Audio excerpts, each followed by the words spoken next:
días, querida familia de la Alianza Cristiana y Misionera del Ecuador. Que nuestro buen Dios les bendiga en esta mañana preciosa que Él por su gracia nos ha concedido. Deseando con todo mi corazón que junto a sus familias ustedes estén bien en medio de todas las situaciones que puedan estar experimentando. Recordando siempre aquello que el apóstol Pablo siempre escribía como introducción en sus cartas, que la gracia, que la paz, que el amor y la misericordia de Dios estén sobre la vida de cada uno de ustedes. En esta mañana vamos a tener nuestro tiempo de lectura bíblica y reflexión también, así que les invito a abrir su Biblia o a aprender su Biblia según sea el caso, donde ustedes estén, en la carta a los Romanos, capítulo 12. Vamos a leer este capítulo de la carta a los Romanos. Dice la palabra de Dios: así que, hermanos, os ruego por las misericordias de Dios que presentéis vuestros cuerpos en sacrificio vivo, santo, agradable a Dios, que es vuestro culto racional. No os conforméis a este siglo, sino transformaos por medio de la renovación de vuestro entendimiento, para que comprobéis cuál sea la buena voluntad de Dios, agradable y perfecta. Digo pues, por la gracia que me es dada a cada cual que está entre vosotros, que no tenga más alto concepto de sí que el que debe tener, sino que piense de sí con cordura, conforme a la medida de fe que Dios repartió a cada uno. Porque de la manera que en un cuerpo tenemos muchos miembros, pero no todos los miembros tienen la misma función, así nosotros, siendo muchos, somos un cuerpo en Cristo y todos miembros los unos de los otros. De manera que, teniendo diferentes dones, según la gracia que nos es dada, si el de profecía, úsese conforme a la medida de la fe, o si el servicio en servir, o el que enseña en la enseñanza, el que exhorta en la exhortación, el que reparte con liberalidad, el que preside con solicitud, el que hace misericordia con alegría. El amor sea sin fingimiento, aborreced lo malo, seguid lo bueno. Amaos los unos a los otros con amor fraternal, en cuanto a honra, prefiriéndoos los unos a los otros. En lo que requiere diligencia, no perezosos, fervientes en espíritu, sirviendo al Señor. Gozosos en la esperanza, sufridos en la tribulación, constantes en la oración. Compartiendo para las necesidades de los santos, practicando la hospitalidad. Bendecid a los que os persiguen, bendecid y no maldigáis. Gozaos con los que se gozan, llorad con los que lloran. Unánimes entre vosotros, no altivos, sino asociándoos con los humildes. No seáis sabios en vuestra propia opinión. No paguéis a nadie el mal por mal, procurad lo bueno delante de todos los hombres. Si es posible, en cuanto dependa de vosotros, estad en paz con todos los hombres. No os venguéis vosotros mismos, amados míos, sino dejad lugar a la ira de Dios, porque escrito está: mía es la venganza, yo pagaré, dice el Señor. Así que, si tu enemigo tuviere hambre, dale de comer. Si tuviere sed, dale de beber. Pues haciendo esto, ascuas de fuego amontonarás sobre su cabeza. No seas vencido de lo malo, sino vence con el bien el mal. En esta porción de las Escrituras, específicamente de la carta del apóstol Pablo a los Romanos, leemos en los dos primeros versículos que el apóstol Pablo apela a modo de ruego a la iglesia en Roma para que ellos se presenten delante de Dios como una ofrenda agradable, dice allí en el verso 1. Y cuando Pablo está escribiendo esto, seguramente tiene en su mente todo el sistema sacrificial del Antiguo Testamento. Usted recordará que cada israelita, cada familia llevaba en el día de la expiación, se llevaba un cordero al cual se lo sacrificaba como una ofrenda a Dios, pero también como una ofrenda de propiciación, de expiación. Es decir, que el cordero en ese caso ocupaba el lugar del penitente, ya que la única manera de perdonar pecados, de redimir pecados, era a través de la sangre y, por supuesto, la muerte del penitente. Entonces, de alguna forma, en una lección objetiva, como dice Hebreos, que esas solamente eran cosas, eran sombras, la realidad sería el sacrificio de Jesucristo, pero de alguna forma el Cordero pasaba a tomar el lugar del pecador. Y ese Cordero pues tenía que ser sin mancha, ese Cordero no tenía que tener ningún defecto, entre otras cosas. Y por supuesto llegaba vivo ante el sacerdote para la ofrenda sacrificial.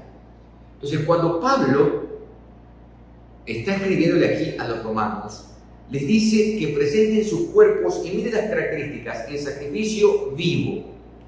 Sus cuerpos. No habla de sus espíritus, no habla de sus mentes, habla del cuerpo. Sus cuerpos en sacrificio vivo, sacrificio santo, algo que ha sido apartado. La palabra santo significa apartado. Y dice que esto sea agradable a Dios. Y esta parte es muy importante, que es vuestro culto racional. Otra versión de la Biblia traduce esta parte, esta última parte del verso 1, que es vuestro culto racional, lo traduce como que es la adoración inteligente. Y miren, amados, aquí hay un concepto bastante profundo de lo que implica la adoración o lo que implica el culto. Algunas personas piensan que la adoración es la alabanza. Dicen, vamos, les invitamos a adorar al Señor. No, amados, la adoración no es la alabanza. La alabanza es un subproducto de la adoración. Podemos decir que la alabanza es parte de la adoración, pero no es toda la adoración. La adoración implica sacrificio, la adoración implica obediencia, como vamos a ver. La adoración implica una rendición a Dios totalmente y a su voluntad. Pero Pablo apela a las misericordias de Dios para que el pueblo, la iglesia, haga esto. Aun cuando la ley lo establece así, aun cuando podríamos decir que Jesucristo dijo que debíamos adorar al Padre en espíritu y en verdad, y Pablo hubiese usado eso para ponerlo acá, hubiese sido suficiente. Pero más bien Pablo les escribe apelando a la misericordia de Dios. Y si usted quiere ver acerca de a lo que Pablo se refiere, usted puede leer desde el capítulo 9, 10, 11, cómo toda esa misericordia que Dios ha manifestado a la humanidad a través del Señor Jesucristo. Teniendo en cuenta esto, es que Pablo les dice, les ruego por las misericordias de Dios. Pensar que Dios no nos ha dado conforme a nuestros actos. Eso es misericordia, lo que Dios no nos da a pesar de lo que merecemos. Todos nosotros, como dice Pablo en Romanos 3, estamos destituidos de la gloria de Dios, apartados de la gloria de Dios. Mas Dios, más adelante dice, que aunque la paga del pecado es muerte, la dádiva de Dios, el regalo de Dios ha sido la vida eterna en Cristo Jesús. Y aquí vemos el asunto de gracia y misericordia. Misericordia, Dios no nos dio lo que merecíamos, y gracia nos dio lo que no merecíamos, la salvación en Cristo Jesús. Ese regalo maravilloso, ese regalo inmenso. No creo que existe, amados, un término humano para poder definir aquella gran salvación que el Señor Jesucristo operó en la cruz. Entonces Pablo menciona esto, la misericordia de Dios, para que seamos movidos no por una ley. De hecho, Pablo en Romanos mismo va a hablar de la obra del Espíritu en el corazón. No es una ley impuesta, sino que más bien es una ley que está en nuestro corazón y que es movida desde adentro hacia afuera. Porque hemos sido renovados, porque hemos sido restaurados y porque al conocer de esta gran salvación, por eso Pablo dice, así que hermanos, dado en cuenta todo esto que Dios ha hecho, dado en cuenta la misericordia de Dios, ustedes presenten sus vidas, sus cuerpos en un sacrificio vivo, santo, agradable a Dios, que es lo que Dios demanda, que es la adoración inteligente. Y luego Pablo va a decir, primero está la decisión que se debe tomar, y ahora Pablo va a decir que no debemos conformarnos a este siglo. O no, esta palabra conformarse es amoldarse, pero también tiene que ver con ser moldeados por este siglo, por los principios, los valores, entre comillas, que este siglo pueda mostrar. Pablo manda a no conformarnos a este siglo, a no permitir que este mundo nos moldee, que la corriente de este mundo nos dirija, sino que, dice Pablo, transformados por medio de la renovación de vuestro entendimiento. Y aquí tiene que ver mucho esa obra del Espíritu en nuestra mente, en nuestra conciencia. Pablo dice transformados, es decir, que a través de no conformarnos a este siglo, de rechazar los valores, por decir valores, de este mundo, al rechazar el sistema sobre el cual está gobernado este mundo, nosotros vamos siendo transformados en nuestra mente, en nuestra conciencia. Ahora bien, ¿cómo es que somos transformados? Pues haciendo, primero conociendo, estudiando, meditando las Escrituras. Posiblemente usted se pregunte, ¿y por qué digo todo esto? ¿De dónde saco eso si el texto no lo dice? Bueno, porque a partir del verso 3 hasta el verso 21 que hemos leído del capítulo, Pablo va a dar algunas directrices. Y si usted quiere comprobarlo, lea específicamente los libros de Éxodo, Levítico y Deuteronomio, y usted va a encontrar que todo lo que Pablo está diciendo allí son principios establecidos en lo que conocemos como la ley de Moisés. Por tanto, aprovecho para decirle que Pablo no era un aborrecedor de la ley. No.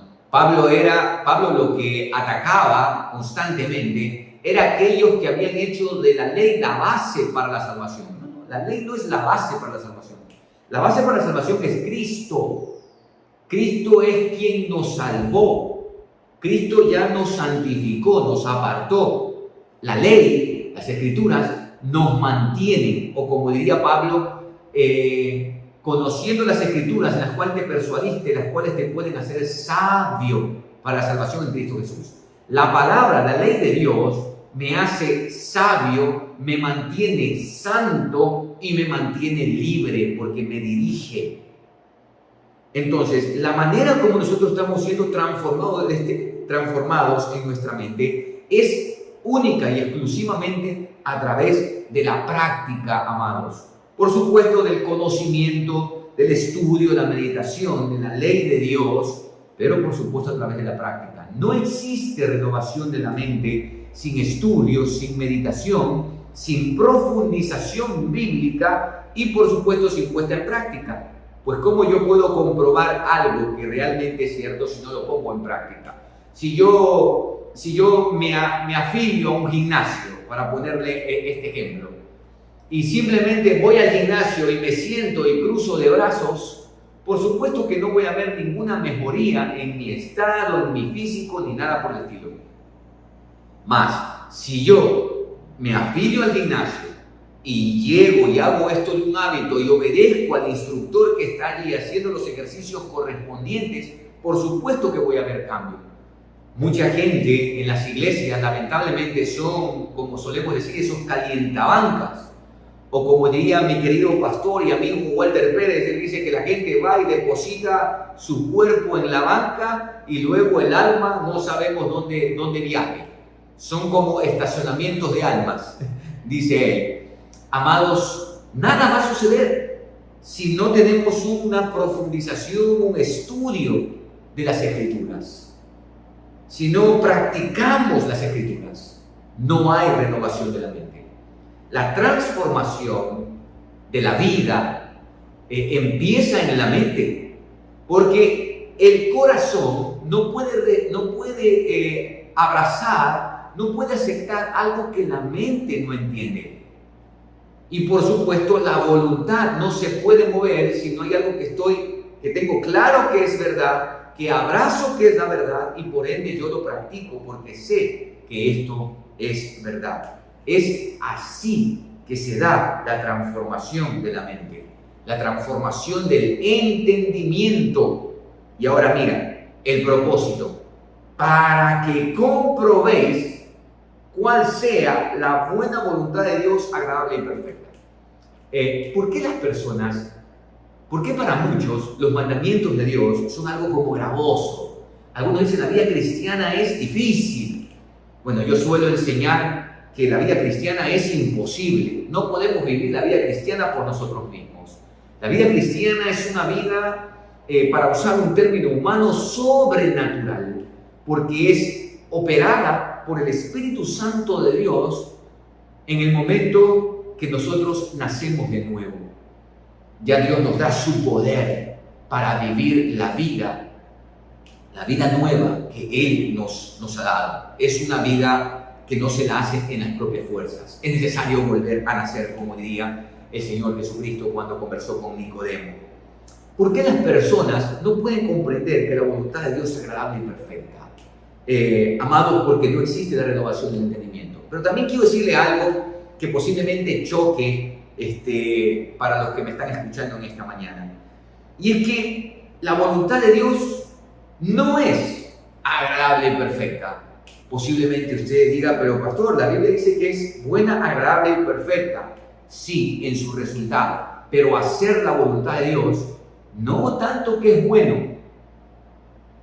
Hacer la voluntad de Dios no es muy agradable. Porque la voluntad de Dios siempre va a ir en contra de nuestras voluntades. En ese sentido, no nos es agradable. ¿O piensa usted que el Señor Jesús, cuando oró ahí en el huerto de Getsemaní, dijo, bueno, Padre, ahora sí voy a subir a la cruz, qué excelente, qué lindo, y fue pues haciendo fiesta, danzando como danzaba David cuando llevó el arca la llevó hacia Jerusalén? ¿Cree que fue así? Pues por supuesto que no. Jesús dijo, si puede, pase de mí esta copa, pero no se haga mi voluntad sino la tuya. Amados, hacer la voluntad de Dios no es muy agradable. El resultado es el que es agradable. El resultado es bueno. Mientras que cuando hacemos nosotros nuestras voluntades es agradable. Cuando cumplimos nuestros deseos nos sentimos bien. Pero ¿cuál es el resultado? Pues el resultado ha sido catastrófico. El resultado ha sido de dolor. El resultado ha sido de desesperación. Entonces creo yo que la gente, aquí viene el punto, no ve la voluntad de Dios como buena, agradable y perfecta, no solamente porque el entendimiento no ha sido renovado, sino porque además la no práctica de la voluntad de Dios hacen que sus vidas pues sean de alguna forma estériles, los mandamientos les sean gravosos, digan, no, ¿para qué hacer esto? Y siguen viviendo las vidas como siempre las han vivido. Amados, la práctica de la voluntad de Dios da como resultado que a largo plazo nosotros podamos entender por la experiencia vivida que esa voluntad de Dios es buena, es agradable y es perfecta. Nunca los mandamientos de Dios son para causarnos dolor. Más bien son para evitarnos dolor. Nunca los mandamientos de Dios han sido dados para nosotros coartar nuestra libertad. Más bien han sido dados para que nosotros permanezcamos libres. Para que nada nos ate, no caer esclavos de absolutamente nada. Y así como cuando alguien va a un gimnasio y va ejercitando sus músculos y posteriormente va viendo los resultados y va a poder decir, mira, es bueno ir al gimnasio. Y cuando la gente se desanima le va a decir, mira, esto es parte del proceso, pero cuando ya vayas viendo resultados vas a darte cuenta que esto está bien para tu salud, para todo esto. De la misma manera, amados, la voluntad de Dios.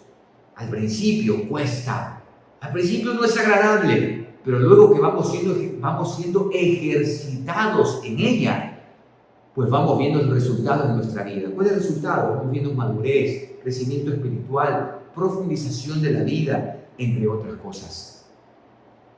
Amados, que la misericordia, por las misericordias de Dios, ustedes presenten sus cuerpos como un sacrificio vivo, santo, agradable a Dios. Que adoren a Dios en espíritu y en verdad.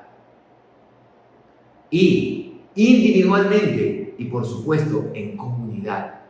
Que ustedes estén siendo transformados. No se conformen a este mundo, amados. No permitan que este mundo les moldee.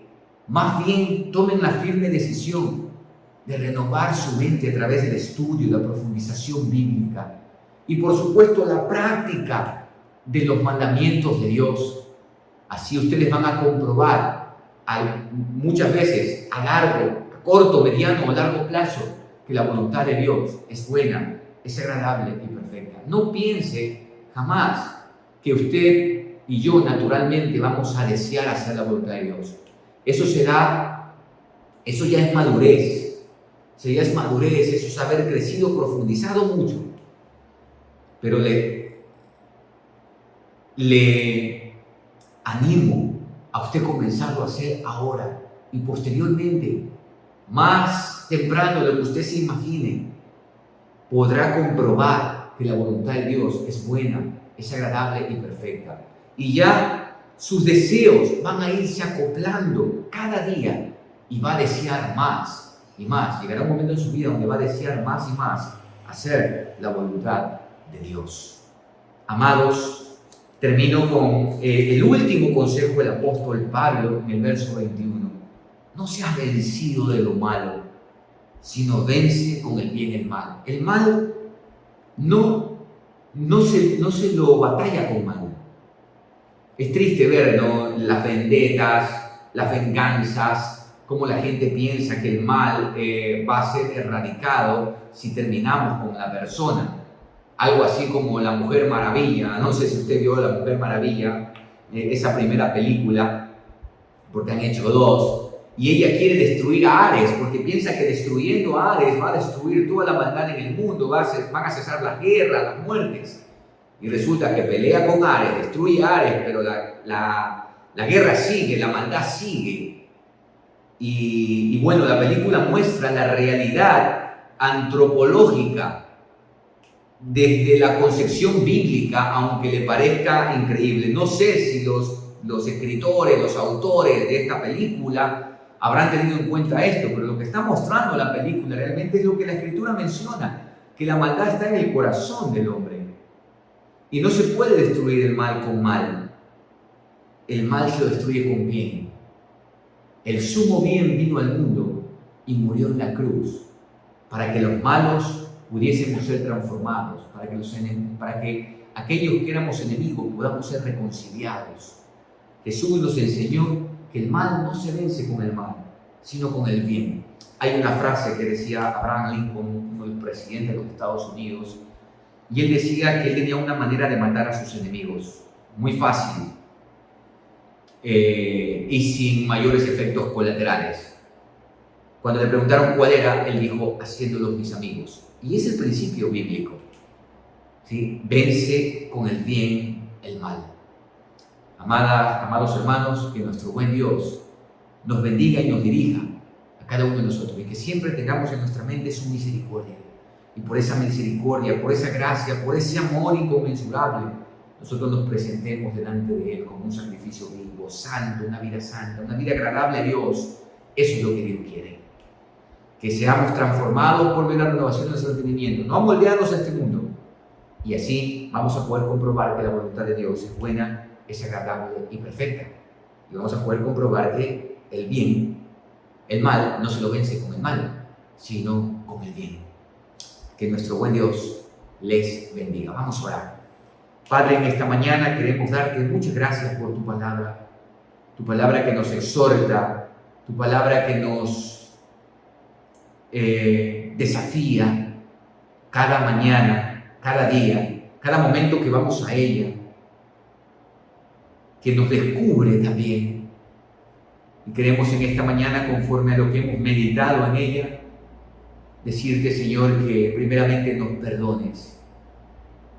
Señor, muchas veces nosotros nos hemos conformado inconscientemente a este mundo, adoptando los principios, entre comillas, los valores, entre comillas, que este mundo propone. Señor, perdónanos, límpianos, y hoy una vez más nos volvemos a ti y nos presentamos delante de ti, Señor, tomando la firme decisión de adorarte en espíritu y en verdad. Un sacrificio vivo, un sacrificio santo, agradable a ti, Señor, que es lo que tú demandas. Y, Señor, un firme compromiso de meditar en tu palabra, de profundizar en las Escrituras, para ser renovados en nuestro entendimiento, de tal manera que podamos comprobar que todo lo que tú has revelado es bueno, es agradable y es perfecto, porque cumple con tus propósitos, Señor. Es la única manera que podamos comprobar a continuación todo lo que Pablo dice. El de aborrecer lo malo, el de ser hospedadores, el de ser generosos. Es imposible sin renovar nuestra mente. Y sobre todo, que no podemos vencer el mal con el mal, sino que el mal se lo vence con el bien. Gracias, Padre, por tu palabra, en el nombre de Jesús. Amén y amén. Amados, vamos a tener nuestro acostumbrado tiempo de oración. Y en este primer tiempo de oración queremos poner delante de nuestro Dios a nuestra querida nación de Venezuela. Vamos a orar para que los gobernantes puedan llegar a conocer al Señor Jesucristo como su Salvador y de esa manera dirigir la nación de una forma sabia. Oremos. Padre, queremos en esta mañana poner delante de ti a esta querida nación de Venezuela. Señor, tú conoces todas las situaciones que han acontecido a esta nación. Y como Padre, los gobernantes con sus decisiones pueden llevar a la pobreza, pueden llevar a la desgracia a toda una nación. Con tristeza hemos visto cómo los venezolanos han tenido que salir de su patria, han tenido que dejar sus familias, algunos han venido con sus familias, e irse, migrar a otros lugares y padecer todo lo que un inmigrante padece. Señor, oramos por los gobernantes venezolanos, tanto por su presidente como por su vicepresidente y todo su gabinete, para que, Señor, la luz del Evangelio pueda alumbrar sobre sus vidas y ellos se arrepientan, confiesen sus pecados y se rindan ante el Rey de Reyes y Señor de Señores. Señor, oramos para que lleguen a conocerte a ti, el único Dios verdadero. Oramos para que los gobernantes que te conocen puedan ser luz hacia los otros y de esa manera Venezuela pueda ser dirigida de una forma sabia, pensando en el bienestar de todos, de todo ese estado, de todo ese conglomerado humano. Oramos, Señor, para que los gobernantes se arrepientan y puedan establecer políticas serias, políticas que traigan prosperidad, políticas, Señor, que permitan sostener y sostenerse en ese lugar. Padre, apelamos a tu misericordia, que es mucha, y apelamos también al deseo de tu corazón, que es que los hombres sean salvos y lleguen al conocimiento de la verdad. Obra, Señor, en estos gobernantes, los ponemos delante de ti. En el nombre de Jesús. Amén y amén. Hermanos, en este segundo tiempo de oración vamos a orar por los refugiados ucranianos. Oremos para que Dios los proteja. Son miles los refugiados que han tenido que salir por esta guerra que ya lleva meses y que no se ve posibilidades de tregua. Oremos por todas estas personas que salen, por los niños, por las mujeres que son vulnerables. Oremos para que la iglesia que está movida, porque la iglesia se está moviendo, amados, y que puedan predicarles a Cristo y que estos refugiados ucranianos lleguen a conocer a Cristo, de tal manera que cuando regresen a su patria puedan ser luz en medio de esa nación que ha quedado tan golpeada por la guerra. Oremos. Padre, queremos rogarte ahora por aquellos que están en este estado de indefensión. Te pedimos en el nombre de Jesús por todos los refugiados ucranianos, por los niños, por las mujeres. Señor, tú sabes que esto es aprovechado por las mafias también para secuestrar niños, para secuestrar mujeres y someterlas a la prostitución, a los niños al microtráfico, a la venta de órganos y estas realidades tan tristes, Señor, tan dolorosas. Uno a veces se pregunta hasta dónde puede llegar la perversidad humana y allí una respuesta. Oramos, Señor, para que tú protejas a los refugiados. Oramos para que tu iglesia, que está en todo lugar y que está moviéndose, les des de nuevo para predicarles a Cristo en medio de esa situación. Y los refugiados pueden llegar a conocerte a ti, el único Dios verdadero, y poder tener tu paz, tu consuelo que sobrepasa todo entendimiento. Oramos, Padre, para que una vez que puedan regresar a su patria, se conviertan en esos instrumentos tuyos para edificar Ucrania y extender tu reino en ese lugar. Nos ponemos delante de ti, Señor, como si nosotros estuviésemos también en esa situación, como si nosotros también hubiésemos tenido, Señor, que salir a causa de la guerra, a causa de la prepotencia. Te rogamos, Señor, en el nombre de Jesús, que tú tengas misericordia. Tú eres el Dios que ve, el Dios que escucha el clamor de los que sufren. Por eso confiadamente los ponemos delante de ti, sabiendo que tú obrarás conforme a tus muchas y multiforme gracia. En el nombre de Jesús. Amén y amén. Hermanos queridos, vamos a orar ahora por los casos de bullying que se están presentando en escuelas y en colegios. Aunque esto no es nuevo, amados, esto siempre ha existido, que hoy no podría decir si es mucho más fuerte, pero yo estudié parte de mi escuela y colegio en Quito y bullying siempre había por el tema de ser de la costa. Usted sabe, ¿no? También cuando una persona de la sierra va a la costa, existe esto. El bullying, el acoso que hay, el maltrato que hay, no mide absolutamente nada. No mide una región, no mide estratos sociales, no mide sexo, es decir, si es hombre o mujer. El bullying, amados, ha sido una realidad siempre. Que hoy, en medio de toda la violencia que se vive, es mucho más fuerte, podría ser que sí. Y oremos por esta situación y por las secuelas que deja esto en las vidas de aquellos que son violentados, sean hombres o sean mujeres. Y las repercusiones que esto puede tener. Mire este joven que mató a estos niños, ¿no? Era un joven que sufrió de bullying, y aparte ese hogar totalmente disfuncional. No es que estamos diciendo que son razones justificando el proceder de este joven, para nada, pero es una manera de comprender por qué se dan esas y otras situaciones en el mundo. Vamos a orar por esta situación. Señor, queremos rogarte ahora por todo esto que siempre ha existido, pero que hoy parece que es más fuerte.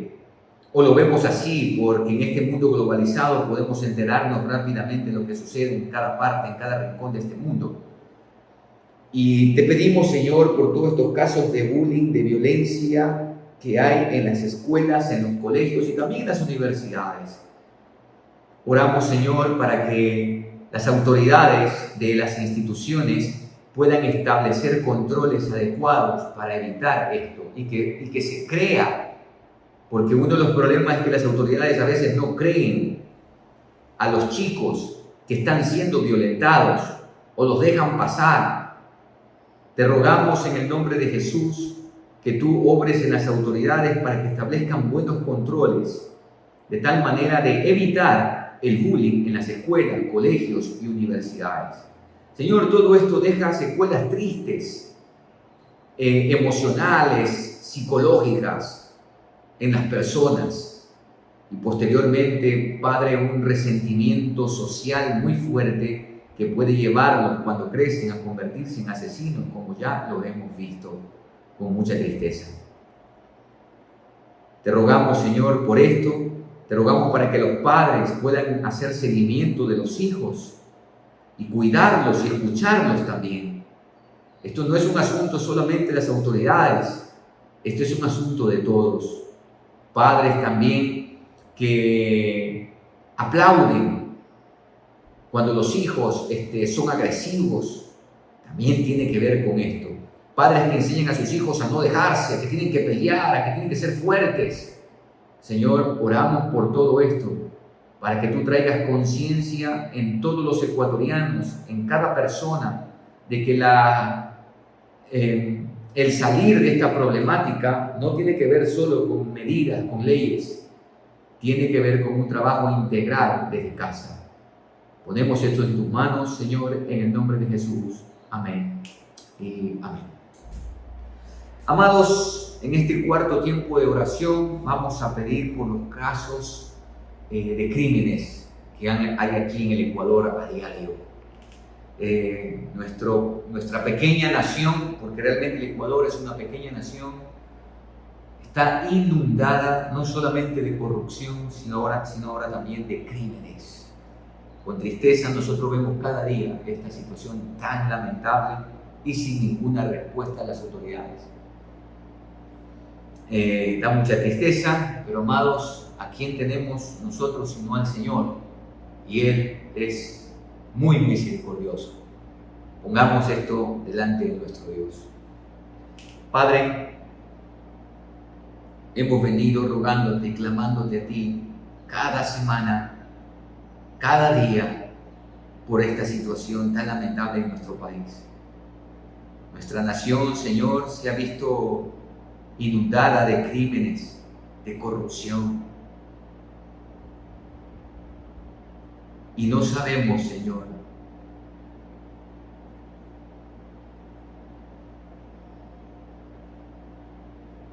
no podemos visualizar toda la problemática.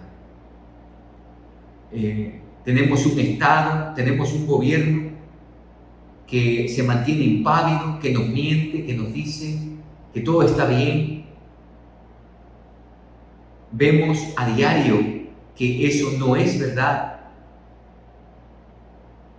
Tenemos familias que forman parte de las redes de microtráfico. Tenemos familias disfuncionales. Tenemos chicos metidos en pandillas. Entonces, Señor, todo esto que estamos viviendo, creo yo que también es una consecuencia de las decisiones que todos hemos tomado. Y lo que estamos, pues, es cosechando lo que hemos sembrado. Pero tú eres muy misericordioso y te pedimos en el nombre de Jesús, Señor, que tengas misericordia de Ecuador y que traigas una renovación en nuestras mentes, conciencia en todos, en los gobernantes, en los jueces, en todos los que están en puesto de eminencia, en los padres, y por qué no decirlo, Señor, en los pastores. de tal manera de todos, unánimes, aportar con lo que nos toca para erradicar tanta violencia en nuestro país. Realmente, Señor, no sé ni qué más pedirte o cómo pedirlo. Y te ruego que des a la iglesia sabiduría para orar, discernimiento. Señor, ayúdanos a ver la realidad que está detrás de lo que vemos con nuestros ojos. Ayúdanos a ver la realidad espiritual, de tal manera de ser instrumentos tuyos en medio de esta situación.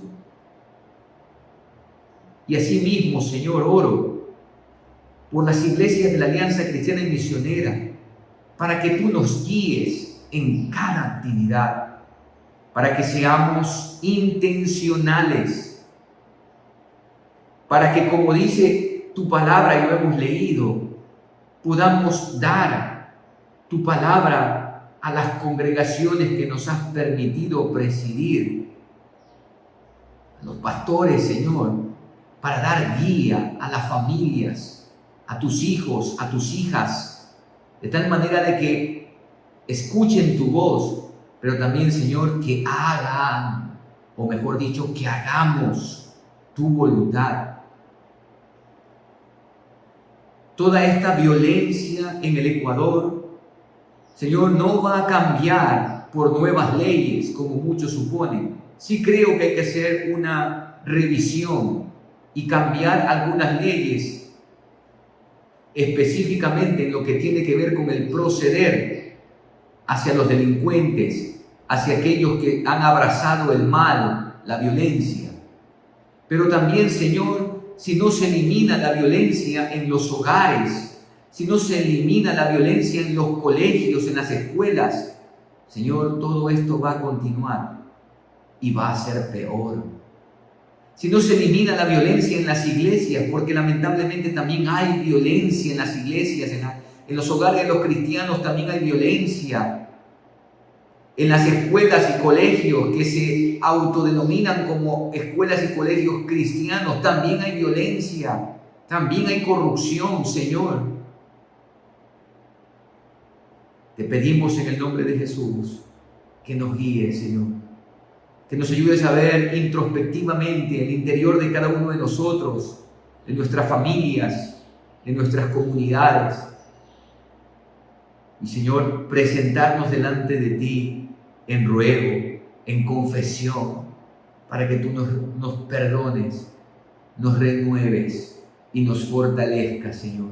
Que seamos llenos del Espíritu Santo, para que en esta sociedad ecuatoriana se pueda decir, como decían en los Hechos de los Apóstoles, estos que trastornan el Ecuador entero.